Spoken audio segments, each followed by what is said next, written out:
Assalamualaikum warahmatullahi wabarakatuh. Perkenalkan, nama saya Maya Maharani, absen 17, kelas 11-6. Pengertian sumber daya alam. Sumber daya alam merupakan suatu modal berupa material maupun non-material yang dapat digunakan untuk mencapai tujuan-tujuan tertentu. Dalam konsep sumber daya alam, hal ini berarti merupakan potensi yang terdapat di alam dan mampu memberikan manfaat bagi kehidupan manusia untuk meningkatkan kesejahteraan hidupnya. Klasifikasi sumber daya alam. Alam memiliki daya dukung bagi kelangsungan hidup semua makhluk, baik manusia, hewan, maupun tumbuhan. Semua aspek ini bersinergi sebagai sistem yang membentuk lingkaran sumber daya alam hayati dan non-hayati. Sumber daya alam dapat diklasifikasikan menjadi beberapa jenis berdasarkan proses terbentuk, sifat pemulihan, letak, dan potensi penggunaannya. Yang pertama, berdasarkan proses terbentuknya, yaitu sumber daya alam non-hayati atau disebut abiotik, yaitu sumber daya alam yang terbentuk berdasarkan proses secara alami dan membutuhkan jangka waktu yang lama. Yang kedua, sumber daya alam hayati atau biotik, yaitu sumber daya alam yang terbentuk berdasarkan proses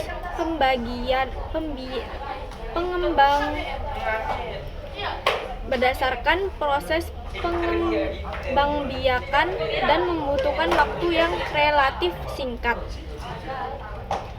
Berdasarkan sifat pemulihannya. Yang kedua, berdasarkan sifat pemulihannya. Sumber daya alam bersifat kekal atau sustainable research, yaitu sumber daya alam yang tersedia terus-menerus dalam bentuk secara alami. Contohnya air, udara, dan sinar matahari. Sumber daya alam yang dapat diperbarui atau disebut renewable resource, yaitu sumber daya alam yang dapat dimanfaatkan kembali dalam jangka waktu yang tidak terlalu lama jika persediaannya habis. Contohnya flora, fauna, dan kualitas tanah. Yang ketiga, sumber daya alam tidak dapat diperbarui atau unrenewable research merupakan sumber daya alam yang jumlahnya sangat terbatas dan proses pengadaannya kembali sangat sulit, bahkan tidak mungkin. Contohnya batu bara dan minyak bumi. Berdasarkan letaknya, sumber daya alam terestrial, yaitu sumber daya alam yang terdapat di daratan. Contohnya tanah, hutan, dan lahan galian. Sumber daya alam akuatik, yaitu sumber daya alam yang terdapat di perairan. Contohnya rumput laut dan ikan. Sumber daya alam di atas permukaan bumi, contohnya udara. Yang keempat, yaitu berdasarkan potensi penggunaannya. Yang pertama, sumber daya alam materi, yaitu sumber daya alam yang dimanfaatkan dalam bentuk fisiknya. Yang kedua, sumber daya alam energi, yaitu sumber daya alam yang dimanfaatkan energi atau dayanya. Yang ketiga, sumber daya alam ruang, yaitu merupakan sumber daya alam berupa ruang atau tempat tinggal bagi makhluk hidup. Yang keempat, sumber daya alam waktu, yaitu sumber daya alam yang berkaitan dengan pemanfaatan jenis sumber alam lainnya. Potensi dan sebaran sumber daya alam di Indonesia. Potensi sumber daya alam merupakan kemampuan sumber daya alam yang dapat dikembangkan untuk pemenuhan kebutuhan dan kelangsungan hidup manusia. Potensi sumber daya alam Indonesia tersedia melimpah dan beragam bentuk sumber daya alam di muka bumi. Potensi sumber daya alam yang dapat dikembangkan di Indonesia diantaranya kehutanan, pertambangan, kelautan, pariwisata, dan pertanian. Potensi dan sebaran sumber daya kehutanan di Indonesia. Hutan memiliki peranan yang sangat besar dalam menunjang kehidupan seluruh makhluk hidup di muka bumi. Salah satunya yaitu menyerap karbon dioksida dari udara dan menggantinya dengan oksigen yang diperlukan makhluk hidup dalam proses respirasi. Hutan Indonesia termasuk salah satu penghasil oksigen dunia sehingga mendapat julukan paru-paru dunia. Fungsi hutan bagi manusia dan makhluk hidup. Yang pertama, fungsi ekonomis, yaitu memiliki nilai jual yang digunakan oleh manusia untuk memenuhi kebutuhan hidup. Contohnya kayu meranti, jati, agatis, kamper, rotan, pinus, dan damar. Yang kedua, fungsi klimatologis, yaitu hutan dapat menjaga sirkulasi dan tingkat kestabilan pola iklim dunia, suhu, kelembapan, dan tingkat curah hujan. Fungsi edafik, yaitu hutan memiliki fungsi mendasar, yakni menjaga kesuburan tanah, daun-daun yang gugur dan jatuh ke tanah secara alami dapat membentuk serasah dan menjadi humus yang berfungsi sebagai penyubur tanah.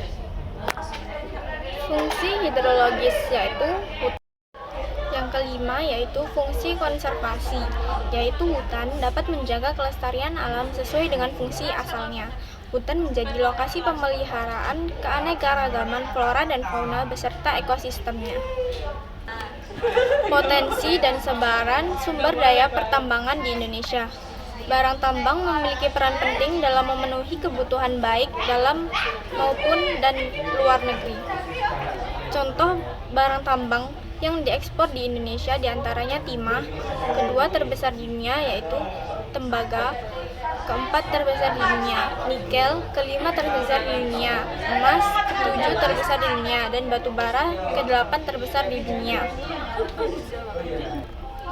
Dalam kegiatan pertambangan dilakukan pengambilan endapan bahan galian berharga dan bernilai ekonomis dari dalam bumi baik secara mekanis maupun manual.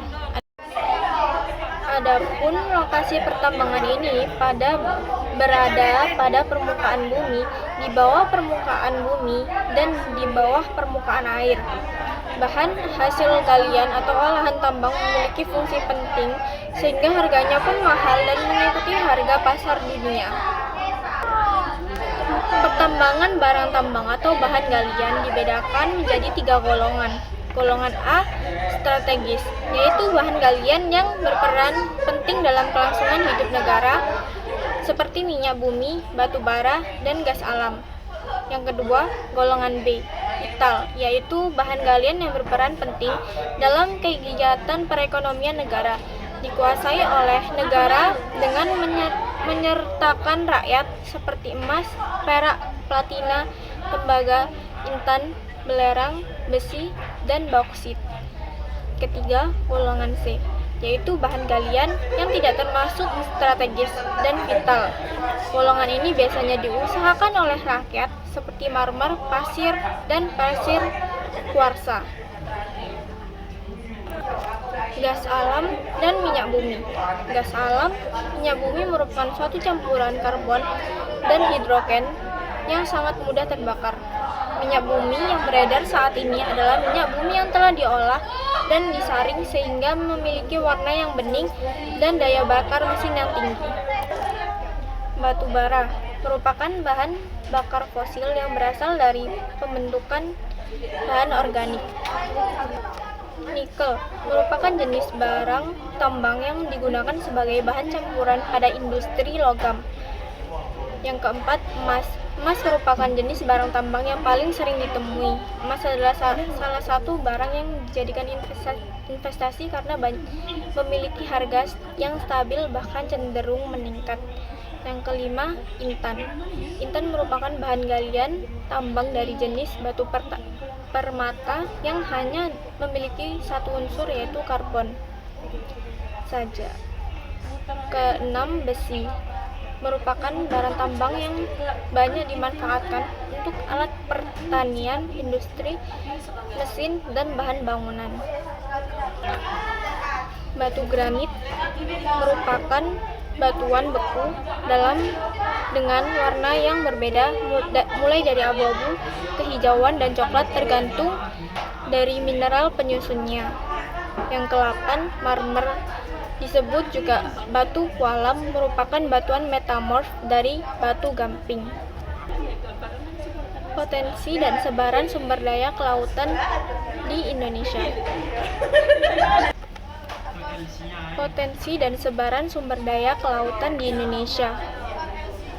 Menurut Badan Informasi Geospal, sebagai negara kepulauan terbesar di dunia, Indonesia memiliki sekitar 17.508 pulau dan garis pantai sepanjang 99.093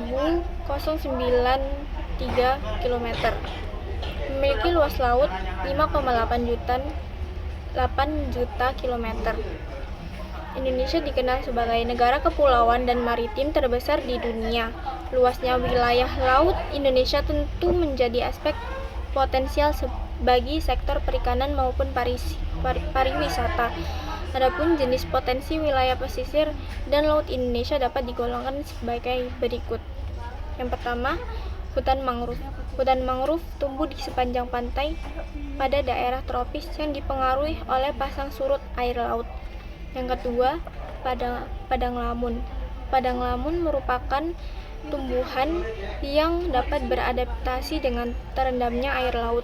Yang ketiga, terumbu karang. Terumbu karang yang ada di laut merupakan bangunan kapur yang diciptakan oleh jasad hidup seperti alga. Yang keempat, perikanan. Laut yang luas menjadi habitat ikan besar dan ikan kecil di Indonesia. Potensi dan sebaran sumber daya pariwisata di Indonesia. Pariwisata merupakan segala aktivitas wisata yang didukung dengan sarana dan prasarana untuk kepentingan hiburan atau kepentingan pribadi lainnya. Indonesia merupakan negara yang memiliki daya tarik wisata yang tinggi. Oleh karena itu, sektor pariwisata merupakan sektor yang menjanjikan dalam mendatangkan devisa dan membuka lapangan kerja.